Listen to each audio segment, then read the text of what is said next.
Yeah, hi friends, Doc South with you, and I guess we've got Super Bowl Sunday coming up tomorrow, if I recall right.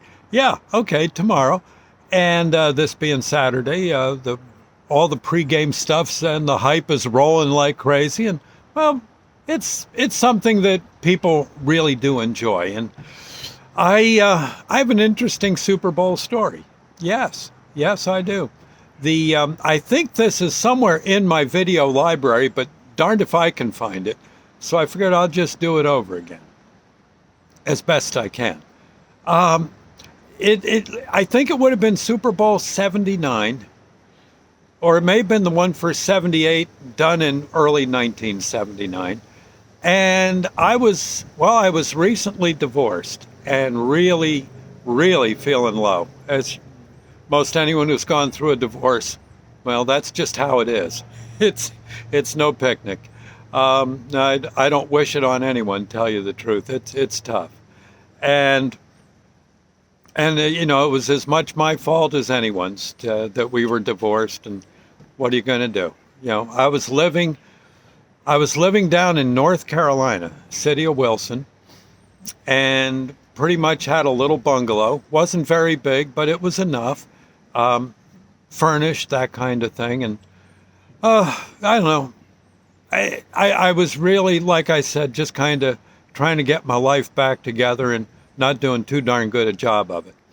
But one thing I did that was rather interesting was I joined a rescue squad and kind of immersed myself into that, in addition to boiler work and eventually DJ work down in the city of Wilson. By the way, I would recommend if you're going through troubles like divorce, you might want to go down south, the Carolinas especially. At least back in the day, I don't know. I wasn't in Wilson more than about 2 or 3 weeks before there were people actually wanting to take me out and stuff. Yeah, friends from work. People you just meet. Hey, why don't you meet over? We're going over to so-and-so's bar later. Why don't you come on over? We'll introduce you around and that kind. The Southerners were very good about that. And they would usually, after they offered all that stuff, they'd say, we got to say, you're pretty darn nice for a Yankee. I said, well, thank you. and they were good to me. The rescue squad people, oh my gosh, at the Wilson Rescue, I couldn't have asked for nicer friends. I really couldn't have. And it was pretty much just what the doctor ordered. Because a lot of times when I was feeling crummy, the phone would ring and we'd be off to take care of someone who, trust me, was feeling way crummier than I ever felt. They were in a pickle and we were there to help. It did me some good. It did me some good. In a way, I think it kind of taught me a lesson. But in any case, like I said, though, there were so many days, especially when I'd come home at night, maybe after a rough duty night or hard day at my boiler consulting job that I had, I'd be pretty low.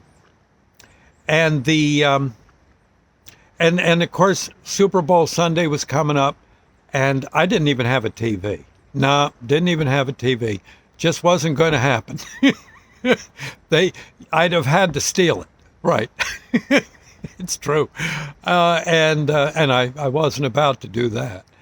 So, but I got to thinking as I'm sitting there moping, gee, I'm going to miss the Super Bowl, for crying out loud. Excuse me. God, that's going to stink. I'm going to be sitting here just looking at the walls. And all of a sudden it hit me. Hey, wait a minute. The rescue squad's got a TV. I'll go over there. Okay. And I said, sure, I'm going to have to pull duty calls. I mean, it was a rescue squad that served a county of about 300 to 400,000 people, especially maybe more if you count all the people going through on the highways and stuff. And I said, well, I'll put on my uniform. I'll go. I'll offer to volunteer. If they need me, well, I'll hop in the ambulance. At least I'll probably see at least 10 minutes of the Super Bowl. Yeah, well, That was fine with the squad. One guy said, "Man, thank you." He says, "Man, you ain't bad for a Yankee." He says, "I'm going to go watch that Super Bowl. I forget what the teams were, but whatever team it was, I can't wait to see the so and so's beat the whatchamacallits." And he he was just so tickled that he didn't have to pull duty. And so I said, "Yeah, well, I just want to see if you got a TV here, and that's what I'm interested in doing." He says, "Well, you could just sit and watch TV. We're going to be watching the Super Bowl." I said, "No, you go to your party and all that. I'll work here." Well, long story short, we sat down to watch the Super Bowl. It was coming on. The phone, by the way, had been ringing all morning. Early afternoon, it was rolling. Man, I'll tell you, we were running from one thing to after another. And Super Bowl comes on. We figured, well, we'll get at least the Star Spangled Banner, and maybe they'll have a flyover we can look at, and then we'll be off. And you know something? That Super Bowl started, and it was as if the phone just died. Yep, there wasn't a call. The whole darn Super Bowl, even halftime, there was nothing. Commercials, nothing. There wasn't one doggone call. We did go into the dispatcher, into his office, said, "Okay, you pulled the plug on the phone, didn't you?" He said, No. He said, "I swear I didn't. Here, look at it. You see it right over there. It's plugged in just fine." I said, "We don't have any calls." He said, "Well, I don't know." He says, "I guess everybody's watching the game." If I recall right, it was a nip and tuck game. And I think it was a northern team against a southern team, maybe. I'm not sure. So there was interest down south. They're still sore about Gettysburg, yeah. and there you go. I got to see the whole doggone game. Yep. We even had someone brought snacks and all that. I think some business brought some stuff for us to eat, just out of the goodness of their heart. Couldn't have been a better Super Bowl Sunday if it tried. Oh, I had the best darn time. Soon as the Super Bowl ended and the credits were running, ring. You'd be surprised how many fistfights and drunken brawls there were after the Super Bowl. But everyone kept it in check while the teams were playing. I'm telling you, it was just great.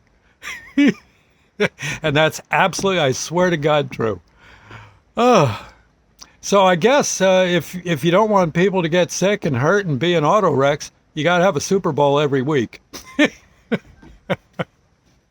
I'm telling you, it was so neat. Yeah, I think it's a Lord's Prayer moment. If nothing else, for all the rescue squads that I'm sure won't get to watch the whole game, you rest assured something's going to happen somewhere.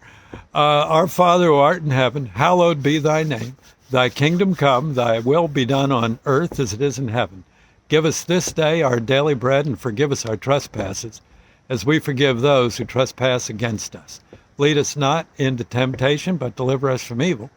For thine is the kingdom, the power, the glory forever, so be it. And I got to say, there was some kind of life lesson there. And, I don't know. It was just a pretty neat day, I got to say. Anyway, I'll see you later, friends. Thank you. And, well, I don't even know who's in the Super Bowl tomorrow, but I'll be tickled to watch it a bit anyway. I'll see you now. Bye-bye.